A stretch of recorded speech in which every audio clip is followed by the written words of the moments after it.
Boa noite. Meu nome é Maria, eu sou irmã de Marta e de Lázaro. Nós vivemos numa aldeia bem pequena, chamada Betânia. A nossa família tem um relacionamento muito bom com Jesus. Esse relacionamento já vem de um longo tempo. Desde o início, quando nós ouvíamos falar de Jesus, dos seus sinais, dos milagres que Ele fazia, da maneira como Ele tratava as pessoas que eram menosprezadas pela sociedade, nós cremos verdadeiramente que Ele era o Cristo prometido nas Escrituras.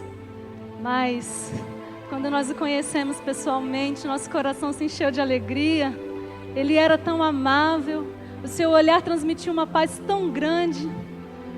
Esse relacionamento mudou a nossa vida por completo. Jesus, Ele ia muito à nossa casa, e toda vez que Ele ia, era motivo de festa, porque Jesus amava festejar, Ele amava estar com as pessoas. O ambiente mudava quando Ele estava presente, era maravilhoso. Eu me lembro de um momento em que Ele foi na nossa casa, Ele se sentou, começou a ensinar, e as palavras dele eram tão sábias que prendia a nossa atenção, e eu parei tudo que eu estava fazendo, eu me sentei nos teus pés assim e comecei a ouvir o que ele estava falando. Marta ficou tão furiosa comigo naquele dia, porque tinha tanta coisa em casa para fazer, mas eu escolhi ficar ali, ouvindo e admirando o que Jesus estava falando. Eu me lembro também de um outro momento em que eu estava assim tão agradecida, tão feliz por tantas coisas boas que Jesus tinha feito por nós. E eu tinha um vidro de um perfume muito caro, e eu usei esse perfume para lavar os pés de Jesus. Eu sequei com os meus cabelos. Muitas pessoas me questionaram por conta do valor do perfume, mas eu não me importei. Para mim, não existia nada mais valioso do que a presença de Jesus. E era isso que eu queria demonstrar com a minha atitude. Foram muitos momentos bons com Jesus, mas teve um momento muito difícil na nossa casa, muito difícil. E só de lembrar desse momento eu já fico emocionada, porque foi tão difícil passar por ele. Mas certa vez Lázaro ficou muito doente mesmo. Essa enfermidade começou a nos preocupar, porque o tempo ia passando e Lázaro piorando, muita febre, seu corpo assim muito fraco. Nós chegamos até a pensar que nós íamos perder o nosso irmão. Então imediatamente a gente mandou que um mensageiro fosse ao encontro de Jesus, fosse procurar por Jesus, porque certamente quando Jesus soubesse que Lázaro estava doente, ele viria à nossa casa, ele curaria o nosso irmão. Jesus amava nosso irmão, Jesus amava a nossa família. Então o mensageiro pegou um animal mais veloz que ele tinha e foi à procura de Jesus. Mas nós percebemos que assim que ele saiu, essa enfermidade foi piorando cada vez mais. Lázaro não melhorava. A nossa esperança era que Jesus viesse logo e curasse o nosso irmão. Mas ele não veio. E Lázaro morreu. O meu irmão tão querido morreu. Nós perdemos o chão naquele dia. Uma dor tão grande tomou conta do meu coração. Eu não sabia o que doía mais em mim, se era ter perdido meu irmão ou se era a ausência de Jesus. Ele era tão próximo de nós. E no momento em que nós mais precisávamos dele, ele nos abandonou. Mas nós recebemos ajuda de muitos amigos que prepararam o corpo de Lázaro e levaram para ser sepultado, e ali nós nos despedimos do nosso irmão tão querido. Mas mesmo depois que Lázaro já tinha sido sepultado, meu coração ainda estava tão angustiado. A única pergunta que eu conseguia me fazer era por que Jesus não veio quando eu chamei? Por que ele tinha nos abandonado? Se ele tivesse aqui, Lázaro não teria morrido. Então, passou 4 dias que Lázaro morreu. 4 dias. E só depois disso é que Jesus veio para a nossa aldeia. Quando eu soube que ele estava ali, eu corri para o seu encontro, eu me prostrei nos teus pés, assim, chorando. E falei: Jesus, por que o Senhor não veio? Se o Senhor tivesse aqui, Lázaro não teria morrido. Ele me perguntou onde nós havíamos sepultado. Nós levamos ele até lá. E quando ele chegou no lugar, ele também não se conteve e chorou. Todos nós fomos tomados por uma emoção muito grande naquele momento. Mas, de repente, algo extraordinário começou a acontecer. Jesus mandou que retirassem a pedra do sepulcro. Nós avisamos para ele que já tinha se passado 4 dias e que o corpo já cheirava mal. Mas ele disse que se nós crêssemos, nós veríamos a glória de Deus. Então a pedra foi removida. E com muita autoridade na sua voz, ele chamou nosso irmão pelo nome e disse: Lázaro, saia desse sepulcro, venha para fora, te ordeno. Muitos ficaram sem entender o que estava acontecendo. Outros até debocharam de Jesus. Mas quando nós olhamos para o sepulcro, alguém saía de lá, ainda assim enrolado em panos, mas sim, era Lázaro, o meu irmão que tinha morrido há 4 dias. Aleluia! Jesus ressuscitou o meu irmão.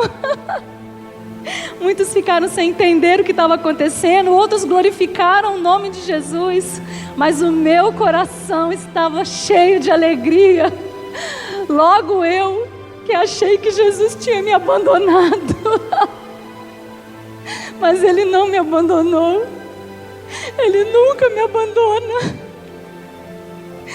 Ele só mostrou que existe o tempo certo e a maneira certa de agir. E que se Ele quiser, Ele não precisa fazer nada. Mas Ele tem todo o poder. Ele mesmo disse: todo o poder me foi dado no céu e na terra. Não existe nada mais forte que Jesus, nem mesmo a morte. Sabe, esse relacionamento que nós temos com Jesus nos ensinou muitas coisas.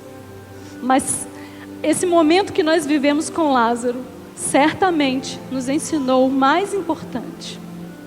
Quando a enfermidade se faz presente, Jesus é o companheiro das horas difíceis.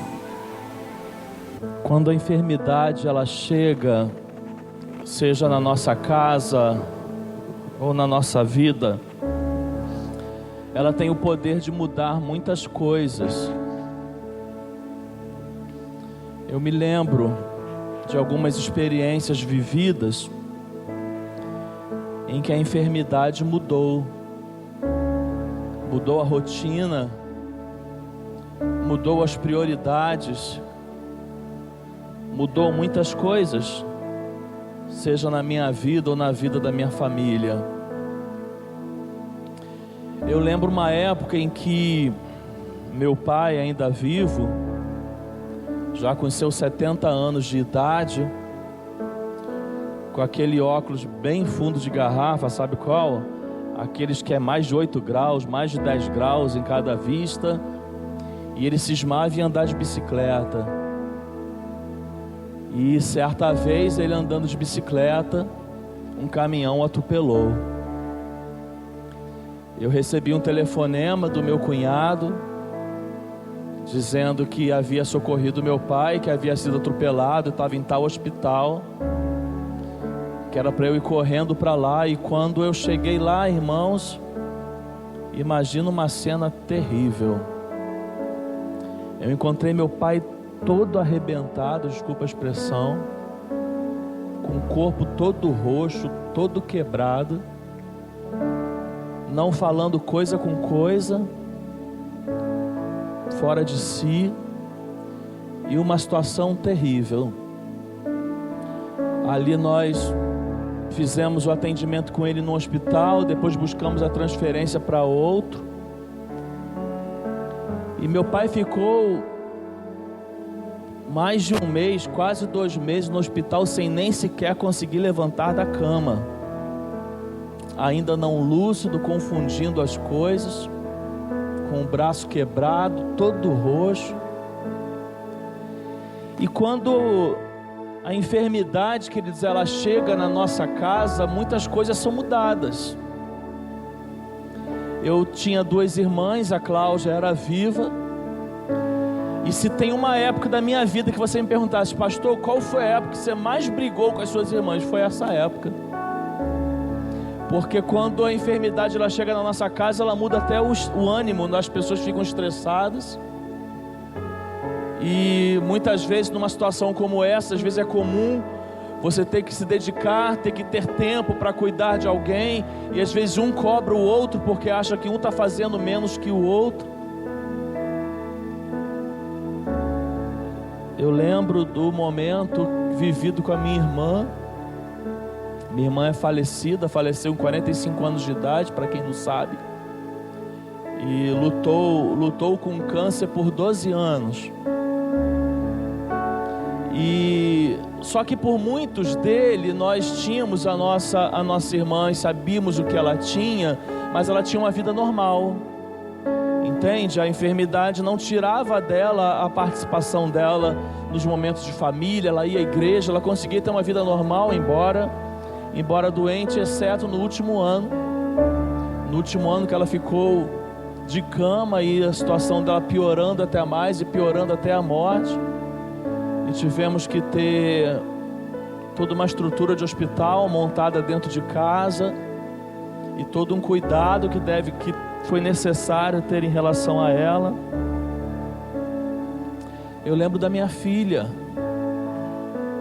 Ana Clara hoje tem 7 anos de idade, nasceu em 2012, e com alguns meses de idade, a Ana Clara começou a apresentar alguns sintomas que nos trouxeram estranheza. Num primeiro momento ela virava o rosto assim para o lado esquerdo e ficava com o olhar fixo, e a gente chamava ela e ela não respondia. Mas demorava pouco tempo e ela voltava. A gente não conseguiu entender no primeiro momento o que é que era. Falamos com o médico, ele falou que poderia ser dela estar bem que dormindo, de olhos abertos. Não se tinha ainda um diagnóstico. Até que, se eu não me engano, com 9 meses, 7 meses, ela deu uma crise de convulsão, onde ela virou totalmente o rosto para um lado, desfocou os olhos e começou a dar uma crise de convulsão, até que ela desacordou. E a gente teve que sair correndo com a minha filha com 7 meses de idade. Eu peguei o carro, eu saí pelas ruas de Nova Iguaçu, sem olhar sinal, sem olhar carro, sem olhar nada, avançando tudo quanto era sinal, e buzinando, cortando, ultrapassando todo mundo para que pudéssemos levá-la para o hospital. Levamos direto para o hospital, ela foi direto para o atendimento, do atendimento para a UTI, e ali foi submetida a vários exames que suspeitavam-se várias coisas, até meningite suspeitavam da minha filha, até que depois de vários tratamentos nós descobrimos que a Ana Clara nasceu com 3 lesões no cérebro. Lesões essas ocasionadas por um vírus que a Lívia teve contato na gravidez. E desde ali nós fazemos o acompanhamento neurológico e tratamento com a Ana. E depois desse momento, algumas vezes ela também convulsionou, e situações muito parecidas com essa a gente tem que sair correndo. Hoje ela toma remédio controlado dia e noite, exige de nós toda uma atenção. Às vezes a escola liga pra gente: a Ana Clara está com dor de cabeça, a gente vai lá e busca a Ana Clara, de tanta preocupação que a gente tem. Até hoje ela faz tratamento, porque quando a enfermidade chega na nossa casa, ela muda a nossa vida. Interessante, queridos, à luz desse texto, que Marta, Maria e Lázaro eram amigos de Jesus, mas ser amigo de Jesus não nos livra das enfermidades. Ser amigo de Jesus não nos livra das dificuldades. E ainda que sejamos amigos íntimos, próximos, discípulos, servos, isso não livra, querido, a nossa vida, isso não livra a nossa casa dos momentos difíceis. Estar com pessoas doentes mexe conosco, sim ou não?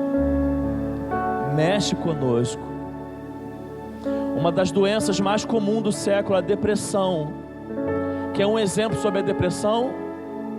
De como a enfermidade mexe conosco? Se alguém da sua casa tem depressão e você acompanha direto essa pessoa, você corre risco de entrar em depressão. Se alguém da sua família tem depressão e você faz um acompanhamento direto, ela, às vezes você precisa parar e dar uma respirada, porque se você der mole, você mergulha junto. Estar com pessoas doentes mexe conosco. Exemplo disso, a não ser quem já trabalha, está acostumado, quando muitas vezes nós frequentamos lugares onde nós nos deparamos com muitas pessoas doentes. Eu, como pastor, confesso para vocês que muitas vezes fui fazer visitas, seja quando eu era pastor auxiliar no Nova Iguaçu, visitas com o pastor Jaziel, ou visitas quando eu já era pastor de uma igreja. Queridos, e tem visita que nós chegamos em algum lugar e ali nós sentimos cheiro de morte. Você entende isso?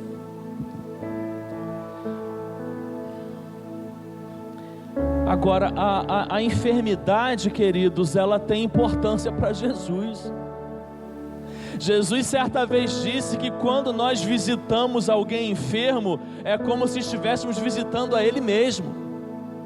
Olha o que diz o texto: pois eu tive fome e vocês me deram de comer, tive sede e vocês me deram de beber, fui estrangeiro e vocês me acolheram, necessitei de roupas e vocês me vestiram, estive enfermo e vocês cuidaram de mim, estive preso e vocês me visitaram. Então os justos lhe responderão: Senhor, quando te vimos com fome e te demos de comer, ou com sede e te demos de beber? Quando te vimos como estrangeiro e te acolhemos, ou necessitado de roupas e te vestimos? Quando te vimos enfermo ou preso e fomos te visitar? E o rei responderá: digo-lhes a verdade, o que vocês fizeram a algum dos meus menores irmãos, a mim o fizeram. Na história que foi apresentada pelo monólogo, Lázaro adoeceu, a situação piorou e Lázaro morreu. Irmãos, há momentos que fogem totalmente do nosso controle. Há situações que nós não temos a menor condição de controlar, e isso mexe com a gente. Sabe por que mexe, irmãos? Porque todos nós gostamos de controlar a situação.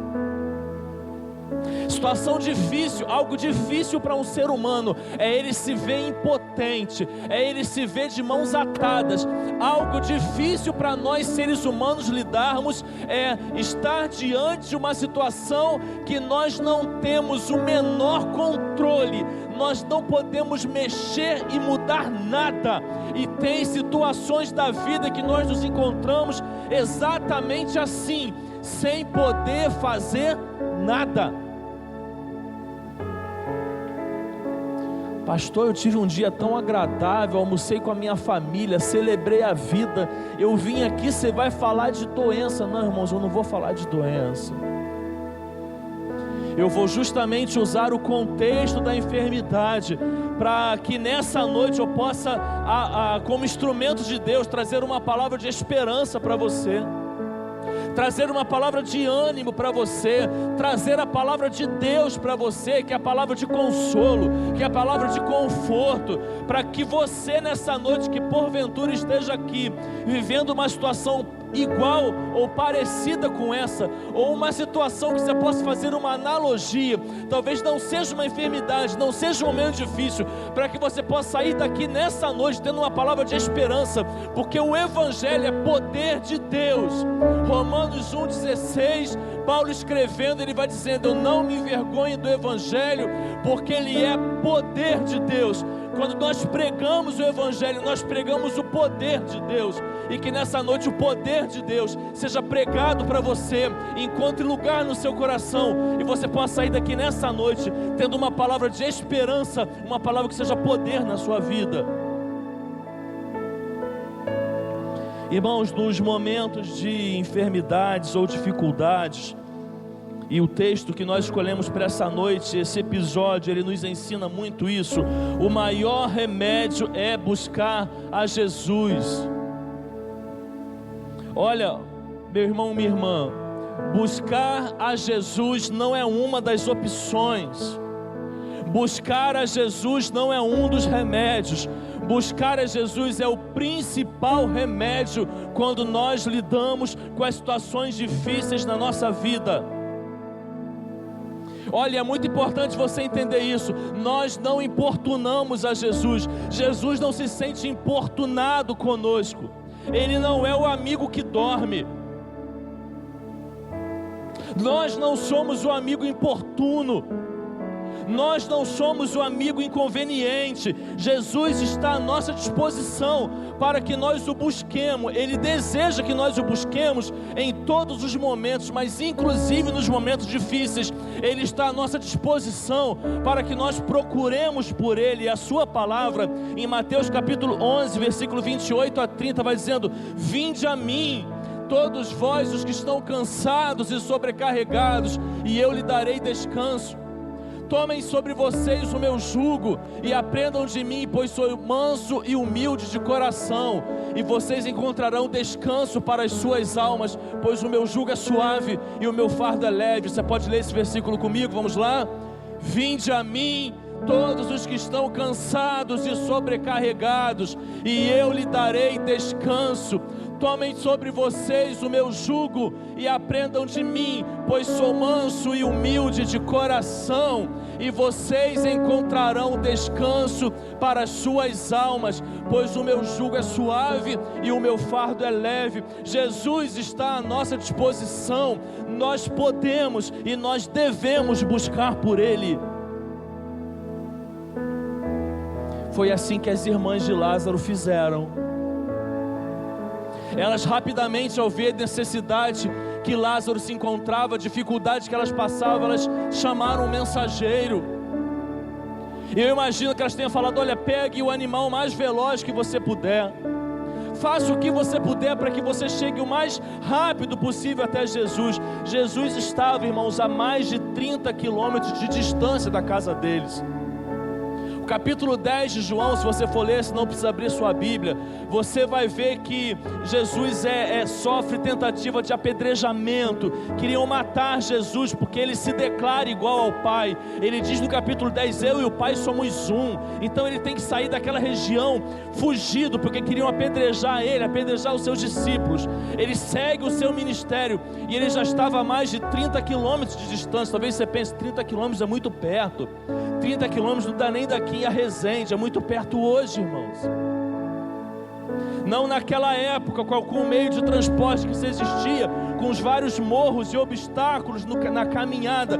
E dizem, queridos historiadores, que essa distância que Jesus se encontrava de Betânia era uma distância de um caminho de um dia inteiro para poder chegar até lá. Então Maria e Marta, elas veem a situação que se encontrava, elas desejam buscar por Jesus, elas escolhem um mensageiro, elas enviam esse mensageiro até Jesus. Jesus era a esperança delas. Elas criam que se Jesus recebesse o recado do mensageiro e voltasse, ele poderia curar o seu irmão. Elas não dizem muita coisa ao mensageiro, e não precisava dizer muita coisa. Elas só disseram: avisa Jesus que Lázaro, o amigo a quem ele ama, está doente. Isso era o suficiente que elas necessitavam dizer. Aquele que ama tem desejo em abençoar, aquele que ama tem desejo em socorrer.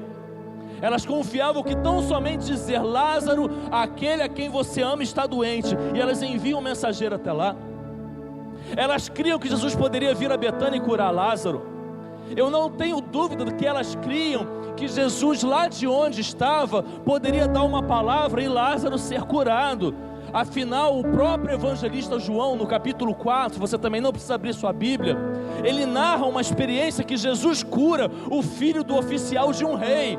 E Jesus cura o filho do oficial de um rei sem ir até a casa dele, apenas dando uma palavra. E eu creio também que Maria e Marta criam que se Jesus apenas desse uma palavra de onde ele estivesse, seu irmão seria curado. Mas tem um detalhe aqui nessa história. Jesus não fez. Tem um detalhe aqui nessa história que se encaixa na minha e na sua vida e na nossa prática cristã. Jesus não fez.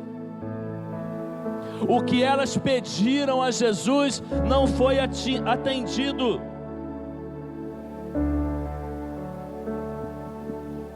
Às vezes nós buscamos a Jesus, buscamos a Deus e parece que Ele está em silêncio. Às vezes nós buscamos a Jesus e buscamos a Deus e parece que Ele não está nos ouvindo. Num outro episódio de Jesus, que dentro dessa série a gente também vai pregar, tem um episódio em que os discípulos de Jesus entram num barco, vão atravessar o mar e eles sofrem uma grande tempestade. E nesse texto tem algo muito interessante. A Bíblia diz que Jesus ele sobe para um alto de um monte, e lá de cima ele vê o barco dos seus discípulos lá no meio do mar, e vê a tempestade batendo forte sobre eles. Jesus vê a tempestade chegar, Jesus vê a aflição dos discípulos iniciar, mas vai dizendo o texto, queridos, preste atenção, que Jesus só vai socorrer os seus discípulos na quarta vigília da noite. Você sabe o que é a quarta vigília da noite? A noite, no contexto desse de Jesus, ela iniciava às 18 horas. Cada vigília da noite durava 3 horas. De 18 às 21 nós tínhamos a primeira vigília da noite. De 21 às 0 hora nós tínhamos a segunda vigília da noite. De 0 às 3 horas da madrugada nós tínhamos a terceira vigília da noite. E de 3 às 6 da manhã nós tínhamos a quarta vigília da noite. Interessante demais esse texto, queridos, porque Jesus vê a tempestade tomar os discípulos no início da noite, mas Ele só vai socorrê-los na quarta vigília da noite, entre 3 e 6 da manhã. Às vezes Jesus demora, querido, em nos atender. Às vezes Ele não nos responde quando nós clamamos por Ele, e às vezes nós vivemos as experiências da vida como se Jesus, como se Deus não estivesse nos ouvindo. Você entende isso?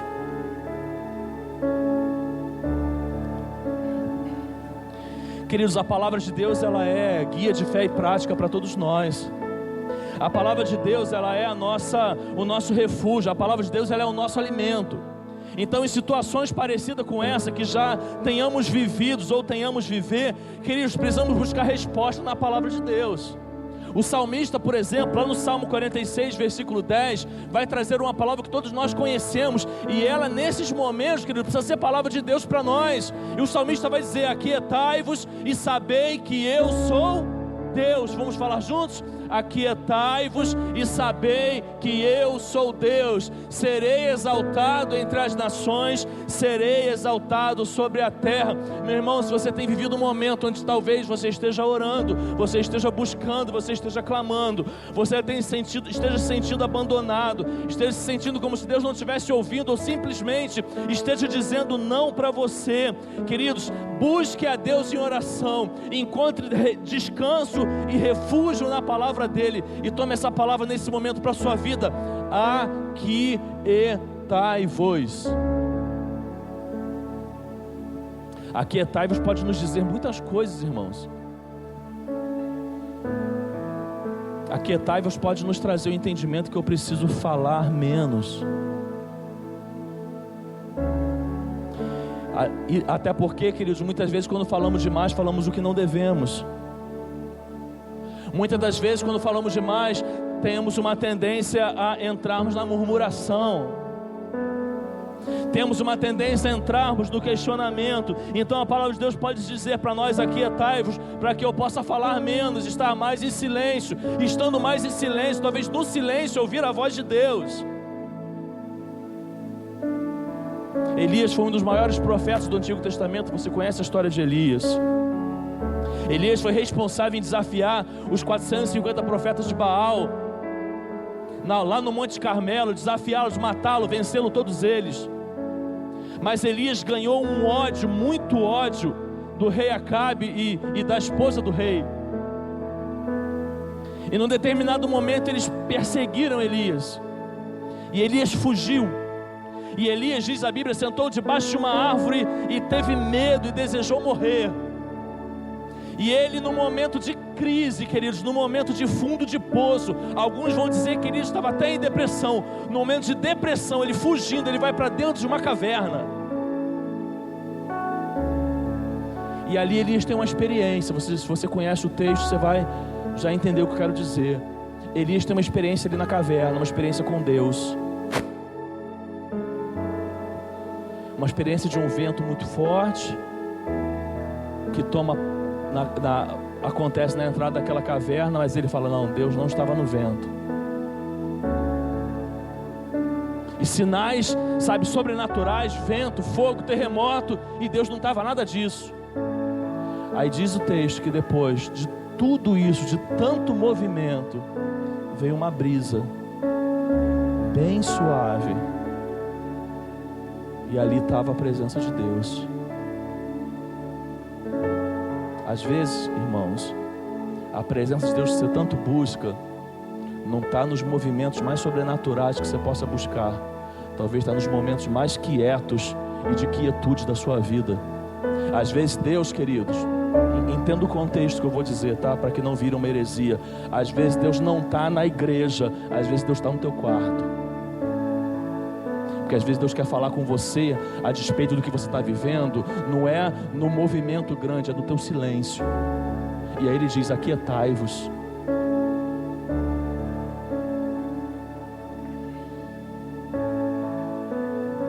Todos nós temos 5 sentidos.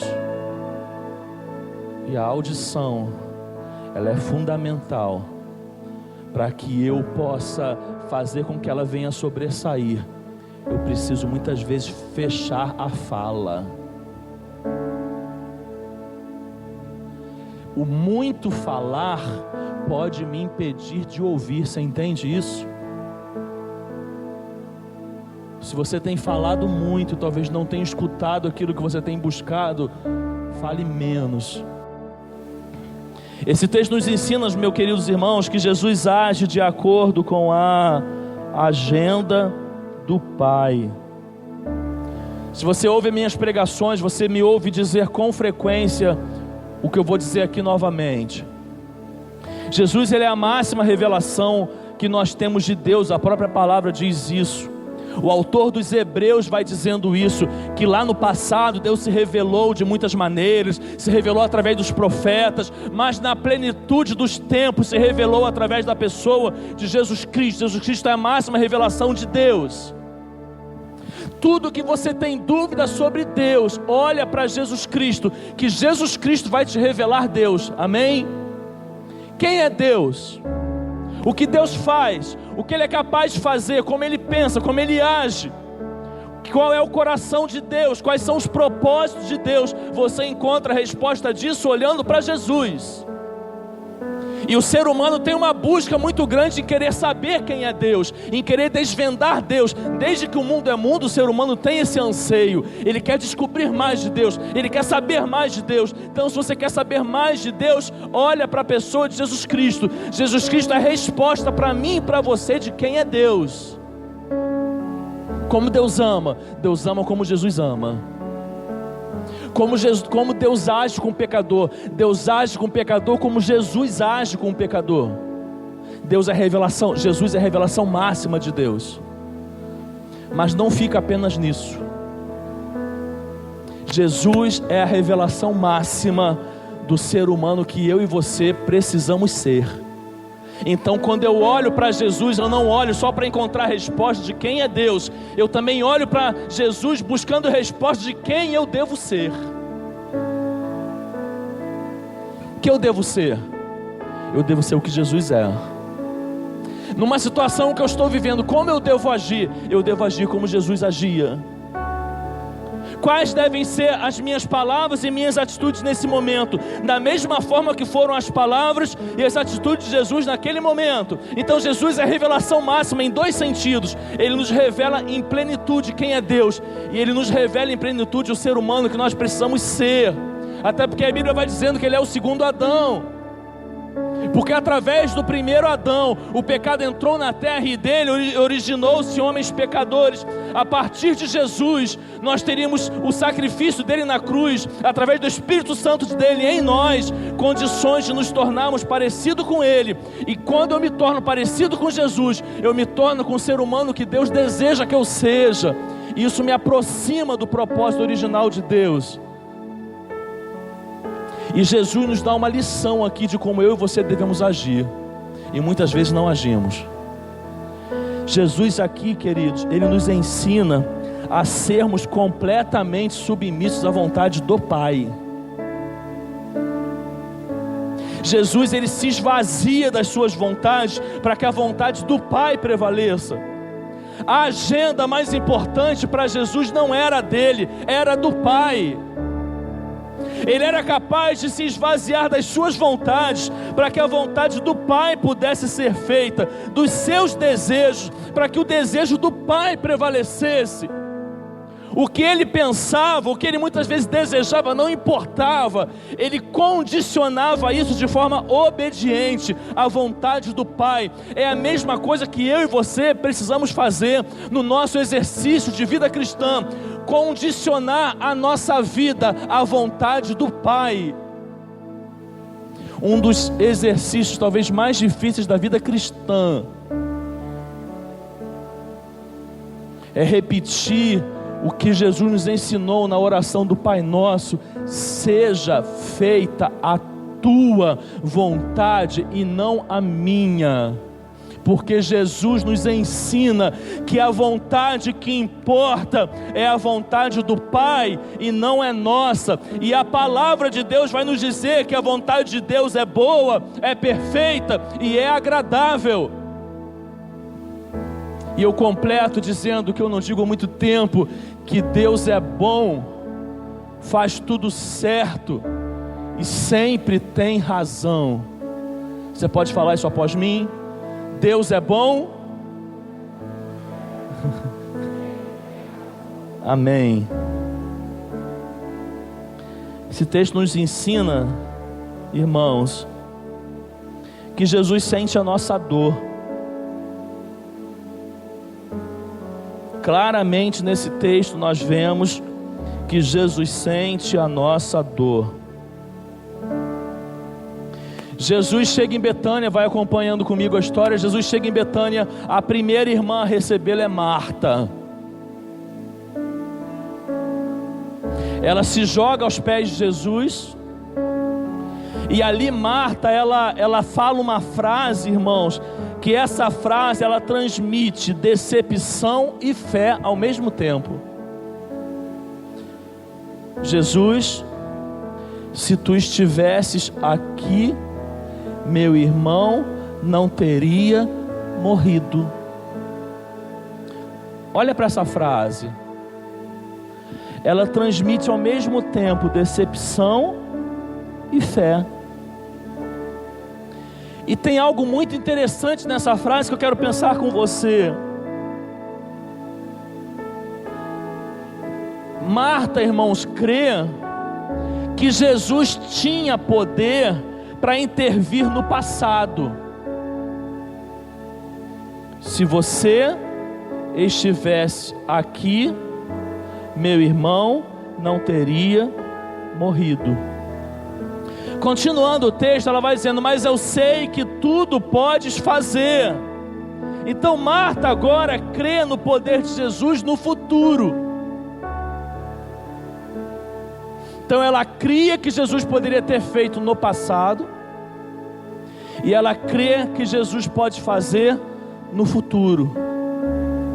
Aonde está o problema? O problema é o mesmo que muitas vezes nós nos encontramos. A gente crê que Ele tem o poder do passado, a gente crê que Ele tem o poder do futuro, mas a gente não crê no agora. Jesus não é só aquele que fez ou poderia ter feito no passado, e Jesus não é só aquele que pode fazer no futuro. Nós, discípulos, filhos de Deus, discípulos de Jesus, precisamos crer que Deus pode fazer hoje. Nós precisamos crer no agora. E esse texto nos ensina que Ele se importa conosco, que Ele se importa com você, que Ele é Emanuel, que Ele é Deus conosco. Ah, pastor, Deus não se importa comigo. Se importa sim, eu vou te dizer por quê. Jesus, Ele conhece a dor do sem-teto, porque Ele não tinha onde reclinar a cabeça. Jesus conhece a dor da solidão, porque nas horas mais difíceis que Ele passou, Ele enfrentou isso sozinho. Jesus conhece a dor da perseguição, porque Ele foi caçado por Herodes, vigiado pelos fariseus, odiado pelos escribas e entregue pelos sacerdotes. Meu irmão, minha irmã, Jesus conhece a dor da traição.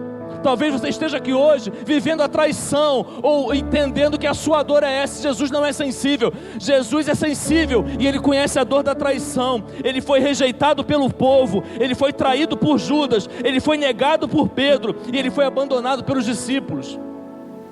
Meu irmão, Jesus conhece a dor da humilhação. Ele foi preso, Ele foi espancado, Ele foi cuspido, Ele foi deixado nu e Ele foi colocado numa cruz. Jesus conhece a dor da enfermidade. O profeta Isaías vai dizendo que Ele tomou sobre si as nossas dores e a nossa enfermidade, e o castigo que estava sobre Ele nos trouxe cura, e pelas suas pisaduras fomos sarados. Vamos ler esse versículo? Vamos lá? Certamente Ele tomou sobre si as nossas enfermidades, e sobre si levou as nossas doenças. Contudo nós o consideramos castigado por Deus, por Ele atingido e afligido. Mas Ele foi transpassado por causa das nossas transgressões, foi esmagado por causa de nossas iniquidades. O castigo que nos trouxe paz estava sobre Ele, e pelas suas feridas fomos curados. Todos nós, tal qual ovelha, nos desviamos, cada um de nós se voltou para o seu próprio caminho, e o Senhor fez cair sobre Ele a iniquidade de todos nós. Ele conhece a dor da enfermidade, porque Ele levou sobre si a nossa enfermidade.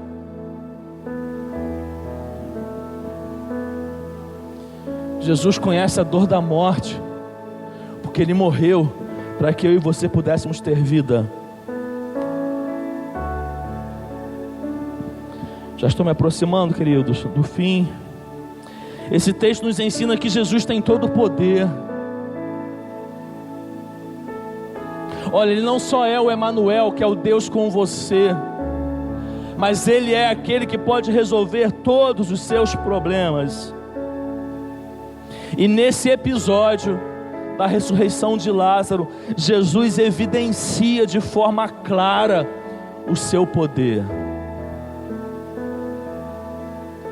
Se você acha que curar enfermos, dar vista aos cegos, fazer paralítico andar já era evidências do poder de Deus, nesse episódio de Lázaro, Jesus evidencia de forma soberana e clara o seu poder. E eu quero separar 3 expressões de Jesus, naquele momento que Ele pede para ir de frente para onde Lázaro estava enterrado. Ali Jesus, ele professa 3 expressões que evidenciam o poder dele. A primeira expressão é quando Ele diz: tirem a pedra.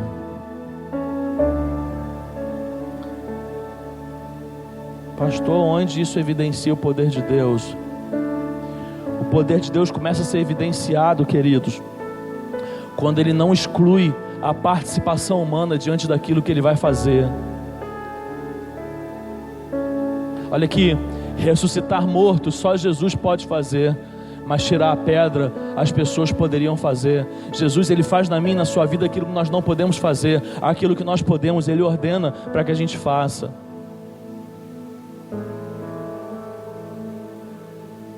O que simboliza hoje para nós tirar a pedra, irmãos? Simboliza tantas coisas, mas nesse momento eu quero trazer aqui para a nossa aplicação que tirar a pedra muitas vezes é mexer onde a gente não quer mexer. Tirar a pedra é mexer em algo que muitas vezes nos traz desconforto, nos traz dor, nos traz lembranças ruins. Tirar a pedra muitas vezes é mexer, desculpe a expressão, naquilo que cheira mal.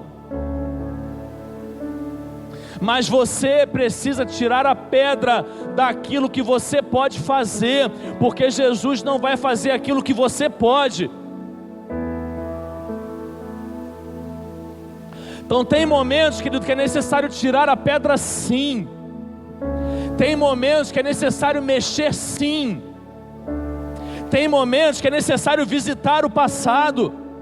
Olha, tem muita gente hoje em dia, irmãos, e como pastor, cada vez eu lido com mais pessoas. As pessoas não querem visitar o passado. E às vezes, meu irmão, não tem cura se você não visitar o passado. Tem momentos da sua vida que você tem que visitar o passado, que você tem que dar alguns passos atrás, trazer à memória certas coisas e reparar, irmãos. Para de fugir daquilo que você pode enfrentar. Olha aqui, existem dois tipos de culpa. Existe a culpa irreparável. Tem situações que a gente fez e não tem como mais voltar atrás. Não dá para reparar. Essas, Deus diz para a gente que Ele pega todas as nossas transgressões e Ele joga no fundo do mar. E quando nós nos arrependemos, Ele nunca mais se lembra delas. Se tem algo da sua vida que você não pode reparar, coloca diante de Deus, e Deus vai jogar nas profundezas do mar, e Ele vai jogar isso para distante de você, e Ele nunca mais vai se lembrar. Mas preste atenção, tem coisa que a gente pode e deve reparar, e aquilo que nós podemos reparar, Deus não faz por nós. Jesus não vai fazer por você. No máximo Ele vai te dar oportunidade. Você precisa fazer. Você que tem dificuldade de visitar o teu passado, e Deus manda você visitar o passado, visita o teu passado. Vai mexer naquilo que te traz dor, vai mexer naquilo que vai cheirar mal, mas a tua cura está ali. Então mexe, porque na hora que você mexer, Jesus vai fazer aquilo que você não pode fazer. Jesus vai agir com o poder dele, fazendo aquilo que você não tem poder para fazer. Não coloca sentenças onde Deus não colocou. Às vezes a gente erra sentenciando áreas da nossa vida que Deus não deu sentenças. Não sentencie aquilo que Deus ainda pode transformar. Para Deus nada é impossível. Ele pode mudar todas as coisas. Para de colocar sentença onde não tem sentença. Não existe nada que Ele não possa reparar. Não existe nada que Ele não possa mudar. Não existe nada que Ele não possa curar. Não existe nada que Ele não possa tratar.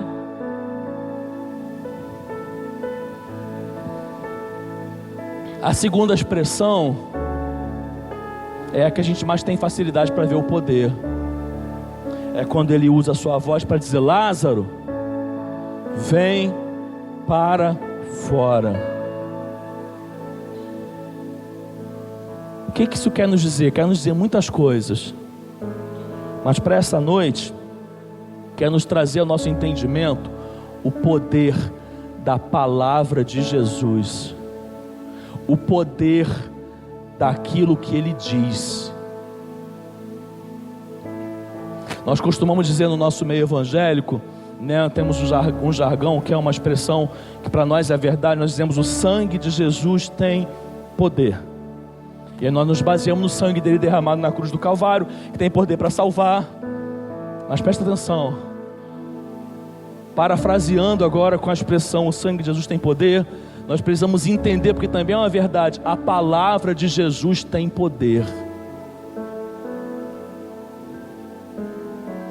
Quando você se depara com a palavra dele é: vinde a mim, todos vós estáis cansados e sobrecarregados, e eu lhe darei descanso. Essa palavra tem poder.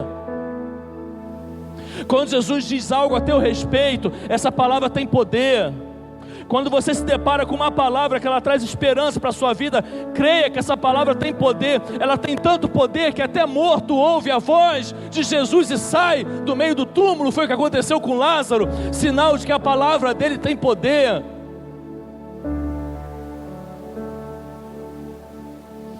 O que os discípulos disseram após a tempestade se acalmar?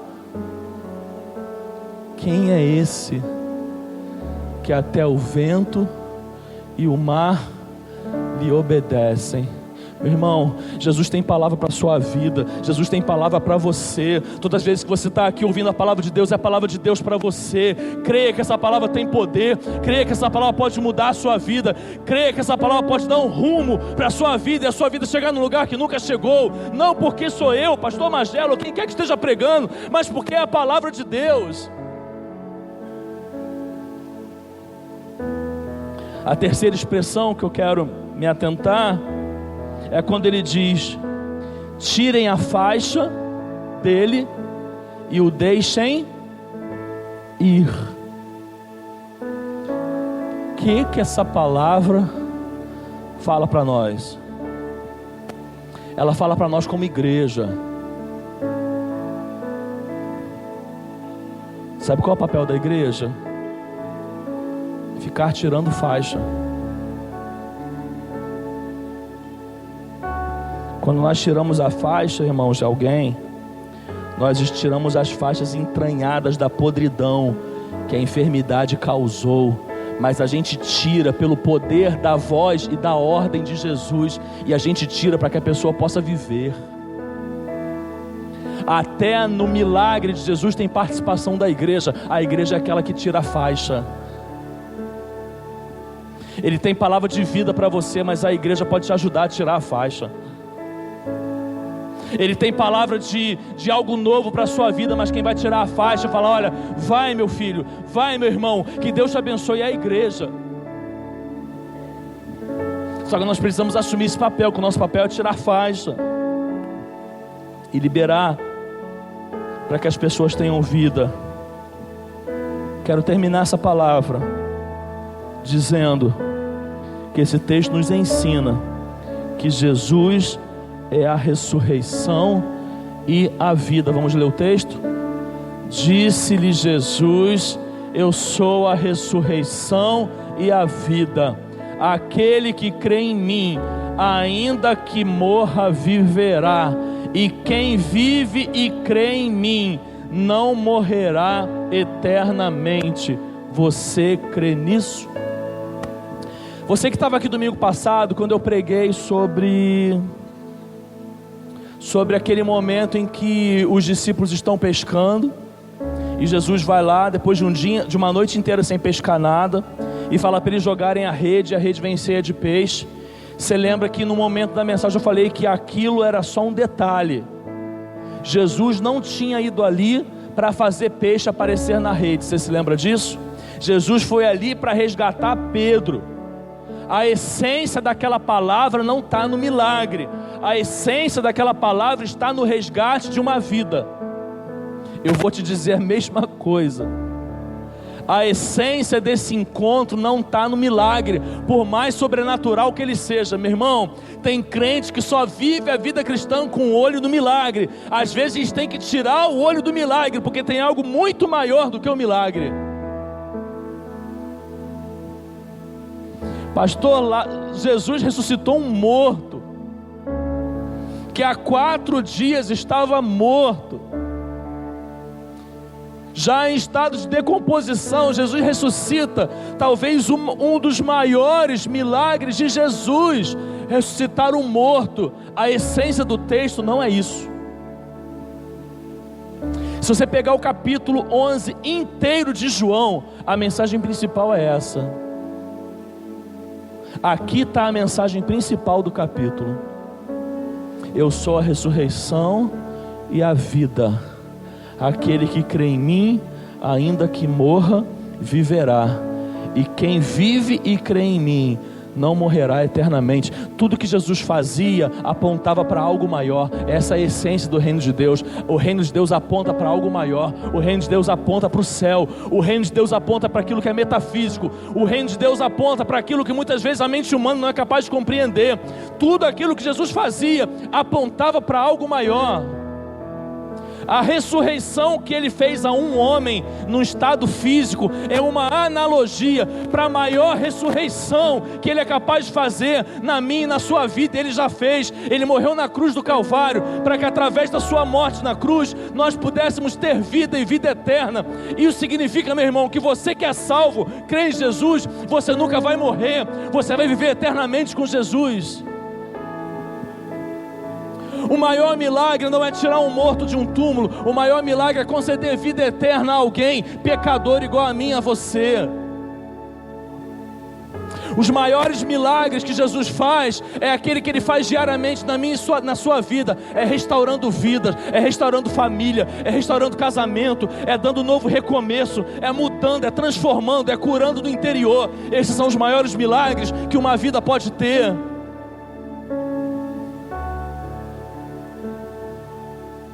Você já conhece alguém? Você conhece alguém que tinha tudo para ser um arrebentado na vida, desculpa a expressão, mas hoje não é, pelo poder de Deus? Você conhece alguém assim? Quem você conhece assim? Eu espero que você diga o mesmo a seu respeito. Aquele que poderia ser o maior arrebentado na vida e não é, pela misericórdia de Jesus, somos nós. O maior milagre de Jesus começa na minha e na sua vida. Um dos maiores milagres que nós podemos experimentar de Jesus é aquele que Ele já fez ou faz na nossa vida, na nossa casa, na nossa família, no nosso interior. São as transformações diárias que nós vivemos. Pense em alguém que tinha tudo para dar errado, mas Jesus entrou na vida dele, e depois que Jesus entrou, as coisas só não deram errada, porque Jesus entrou. Esse precisa ser eu e você não pode se ver de uma outra forma que não seja essa.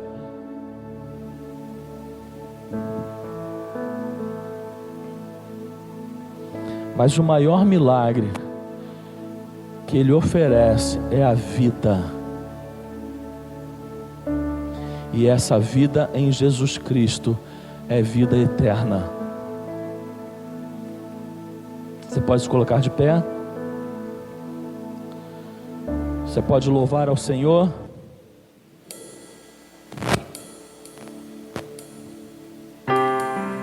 Desculpa a sinceridade. Quando nós estávamos louvando aqui no início desse culto, senti uma barreira, uma batalha espiritual muito grande acontecendo aqui. E sabe aqueles momentos que parece que o louvor está travado, porque parece que tem alguma coisa que os nossos olhos humanos não conseguem ver, que só se discerne espiritualmente, mas parecia que tinha alguma coisa impedindo um louvor sincero dessa igreja. Podemos terminar diferente.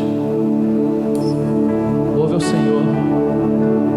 Declare na letra dessa canção verdade sobre a sua vida, e diga para Jesus tudo aquilo que teu coração quer dizer nesse momento.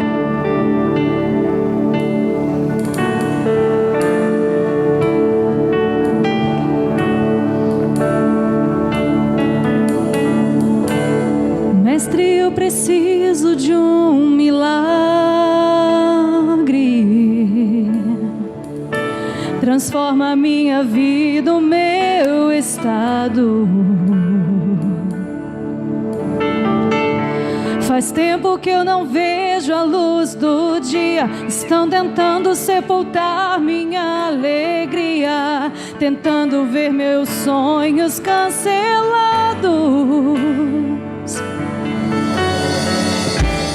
Lázaro ouviu a sua voz quando aquela pedra removeu. Depois de 4 dias ele reviveu.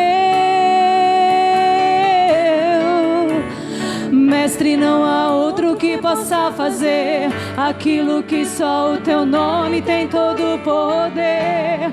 Eu preciso tanto de um milagre.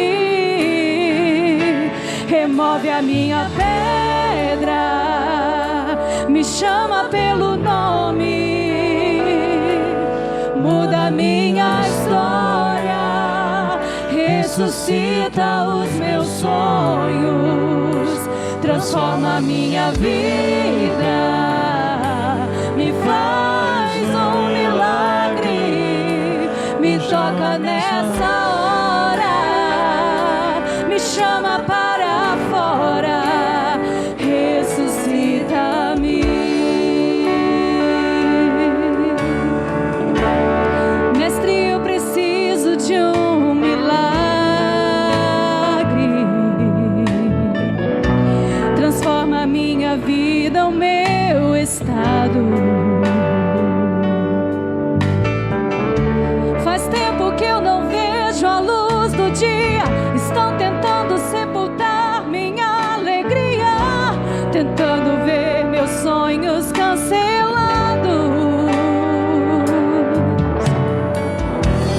Lázaro ouviu a sua voz quando aquela pedra removeu. Depois de 4 dias ele reviveu.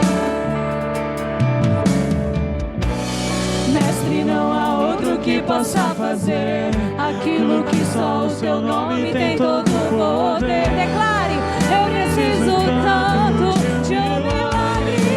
Remove, Senhor, remove a minha pedra, me chama pelo nome, muda a minha história, ressuscita os meus sonhos, transforma a minha vida, me faz um milagre, me toca nessa hora, me chama para fora, ressuscita-me.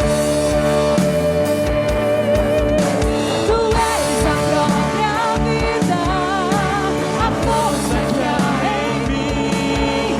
Tu és o Filho de Deus, que me ames pra vencer. Senhor de tudo em mim, já ouço a tua voz, me chamando pra viver uma história de poder. Remove a minha pedra, Me chama pelo nome, muda a minha história, ressuscita os meus sonhos, transforma a minha vida, Senhor, me faz um milagre, me toca nessa hora, me chama para fora, remove a minha pedra, me chama pelo nome, muda a minha história, ressuscita os meus sonhos, transforma a minha vida, me faz um milagre, me toca nessa hora, me chama para fora, ressuscita-me.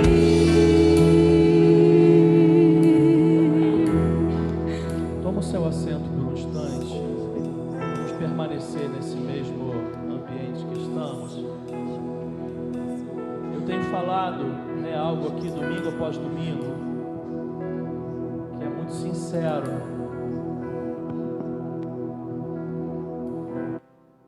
Pregar sobre Jesus diretamente é o maior privilégio para qualquer pregador. Nós, pastores, podemos ir a qualquer texto bíblico e pregar sobre qualquer texto bíblico, mas nada é igual do que pregar diretamente sobre Jesus, porque Jesus é a expressão máxima da palavra de Deus. Acabamos de dizer que ela é a revelação máxima do Pai. Então todas as vezes que nós pregamos sobre Jesus, a gente não pode deixar de oferecer. Não importa qual é o público, se a gente acha que todo mundo já é membro de igreja, se o público está pequeno, não importa. A gente não pode deixar de oferecer como pregador aquilo de principal que Jesus oferece, que é a salvação. Nesse momento eu quero fazer alguns momentos de convite aqui, mas eu quero começar pela salvação. Jesus, ele ressuscitou Lázaro fisicamente, mas chegou uma hora que Lázaro morreu, e Jesus não ressuscitou de novo. É importante que você saiba isso. Existe um momento na vida de Lázaro que ele morreu, e Jesus não voltou lá para mandar ele sair do túmulo de novo, mas ele tinha a vida eterna em Jesus Cristo, e ele ressuscitou em um outro momento para viver uma vida eterna com Jesus. O maior milagre, queridos, é o milagre da salvação, que é por graça, e Jesus oferece a você mediante a fé. Tem alguém aqui nessa noite que deseja entregar sua vida a Jesus, ou se tiver talvez afastado desse caminho, desviado desse caminho, regressar, entendendo que você precisa e deve receber vida de Jesus. Se tem alguém aqui nessa noite, eu não vou demorar, faz um sinal com a sua mão, caso tenha alguém, para que eu possa orar por você, para que a igreja possa orar por você. Se você deseja entregar sua vida a Jesus, se você deseja retornar para um caminho de Jesus, eu não vou demorar nesse convite, mas se essa mensagem ela te convida a isso, e tem alguém aqui nessa noite, nessa condição, levanta sua mão onde você estiver, que eu quero orar por você. Esse é meu último convite, mas eu quero fazer alguns outros. Nós falamos muitas coisas nessa mensagem.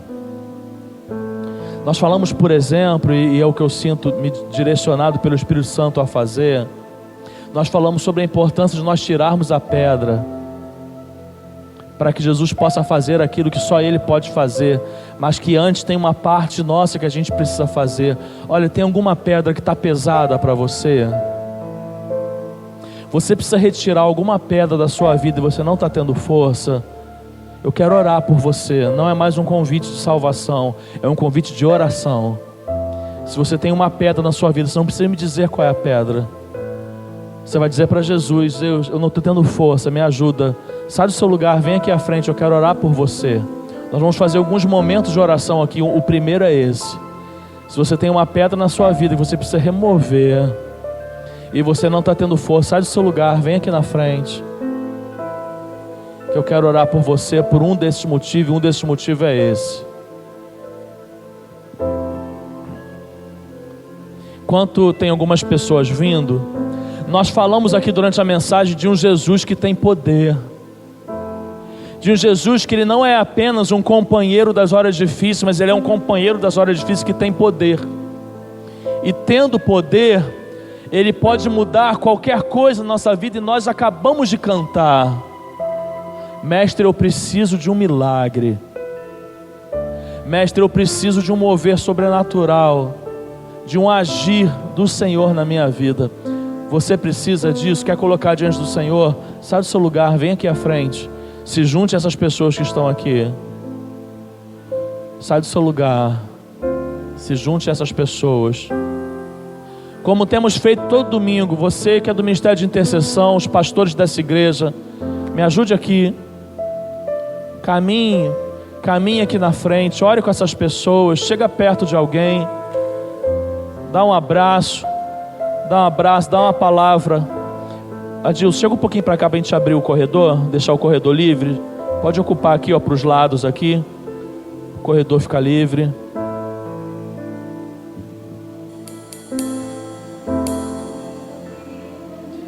Vamos orando uns pelos outros, Você que é pastor, você que é do Ministério de Intercessão, faz tempo que eu não vejo a luz do dia. Estão tentando sepultar toca nessas vidas e diga pelo menos: olha, que Deus te abençoe, que Deus realize aquilo que deseja o seu coração, que Deus te fortaleça, que Deus Deus te ajude a remover a pedra que precisa ser removida na sua vida. Mas que você saia daqui dessa noite diferente da forma que entrou. Quando nós ouvimos o louvor, vamos orando, vamos intercedendo. Mestre, não há outro que possa fazer aquilo que só o teu nome tem todo o poder. Eu preciso tanto de um milagre. Remove a minha pedra, me chama pelo nome, muda minha história, ressuscita os meus sonhos, transforma minha vida, me faz um milagre, me toca nessa hora, me chama para fora, ressuscita-me. Pai, eu quero nesse momento, Deus, orar ao Senhor e elevar nossos pedidos ao céu, Deus.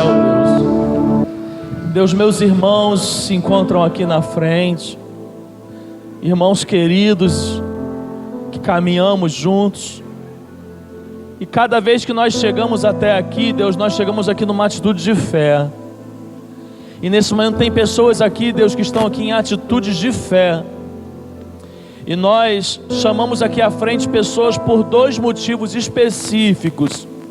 Nós chamamos pessoas que nesse momento precisam remover a pedra, usando a analogia que nós usamos da mensagem. Deus, existem situações aqui que precisam ser removidas. Existem situações aqui que exigem dos teus filhos e filhas uma atitude, uma ação. E Deus, nós queremos pedir nesse momento, por misericórdia e graça, Deus, fortaleça teus filhos. Deus, dê ânimo, dê força, Senhor, dê coragem para que essa ação seja feita. Deus, talvez tenha pessoas aqui que precisem de uma oportunidade, porque talvez não saiba como fazer. Deus, dê a oportunidade. Deus, mas nós temos pessoas aqui, e o Senhor é um Deus que sonda os corações, e eu tenho certeza que o Senhor faz isso nesse momento. Nós temos pessoas aqui desejosas em mudar situações da sua vida, e isso é muito importante para o Senhor. Deus contempla o desejo do coração. Deus, aquele que deseja mudar, remover a pedra, visitar o passado, tocar em áreas que muitas vezes trazem desconforto. Deus, dê condições aos teus filhos para que isso seja feito. Dê força, dê ânimo, dê coragem, dê sabedoria. Coloque o momento certo e a hora certa, e conduza seus filhos. Deus, de forma profética, que isso aconteça logo. Que existam situações que saiam daqui hoje para serem removidas as pedras, e outras que durante a semana sejam feitas. Deus, não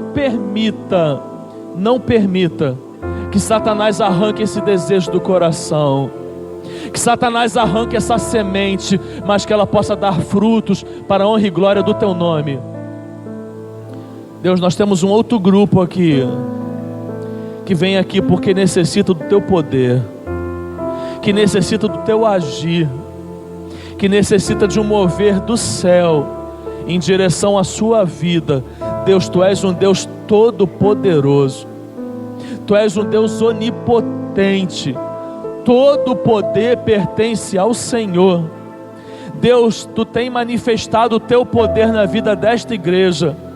Manifesta mais uma vez, que não sejamos como Marta, que viu condições do seu poder ser feito no passado, no futuro, mas não viu o presente. Deus, eu quero declarar que o Senhor é o Deus que pode fazer hoje, e que o teu poder seja feito hoje, em o nome de Jesus. Pai, nos abrace nesse momento. Precisamos do teu abraço, que nos sintamos abraçados aqui pelo Senhor. Conduza teu povo em paz para os seus lares. Oramos em nome de Jesus. Amém.